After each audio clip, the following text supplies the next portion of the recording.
സംവിധായകൻ സനൽകുമാർ ശശിധരനെതിരായ പരാതിയിൽ രഹസ്യമൊഴി നൽകി നടി. ആലുവ 1-ാം ക്ലാസ് മജിസ്ട്രേറ്റ് കോടതിയിലെത്തിയാണ് മൊഴി നൽകിയത്.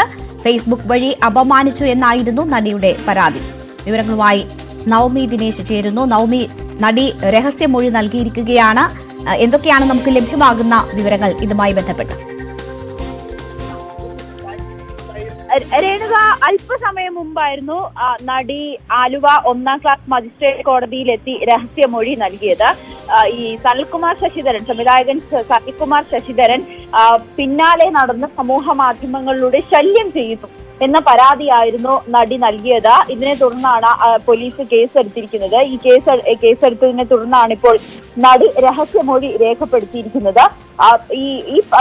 ഇതേ കുറ്റം, അതായത് ഇതിനു മുൻപും 2012-ലും സമാനമായ രീതിയിൽ നടിയെ മോശമായി ചിത്രീകരിക്കുന്ന രീതിയിലുള്ള പരാമർശം സനൽകുമാർ ശശിധരന്റെ ഭാഗത്തു നിന്നുണ്ടാകുകയും അന്ന് സനൽകുമാർ ശശിധരനെ പോലീസ് അറസ്റ്റ് ചെയ്ത് പിന്നീട് ജാമ്യത്തിൽ വിടുകയും ചെയ്തിരുന്നു. അതേ കുറ്റം വീണ്ടും സനൽകുമാർ ശശിധരൻ ആവർത്തിക്കുകയാണ്. ഇതിനെ തുടർന്നാണ് വീണ്ടും പരാതിയുമായി മുന്നോട്ട് നടി വന്നിരിക്കുന്നത്. ഇതിന്റെ അടിസ്ഥാനത്തിലാണ് ഇപ്പോൾ രഹസ്യമൊഴി നൽകുകയും ചെയ്തത്. സനൽകുമാർ ശശിധരൻ അമേരിക്കയിലാണ്. അതിനാൽ ഉടനെ അറസ്റ്റ് ചെയ്യാനുള്ള ചില കാലതാമസം കോൺസുലേറ്റിനെ അടക്കം പോലീസ് സമീപിച്ചിട്ടുണ്ട്, അന്വേഷണ സംഘം സമീപിച്ചിട്ടുണ്ട്.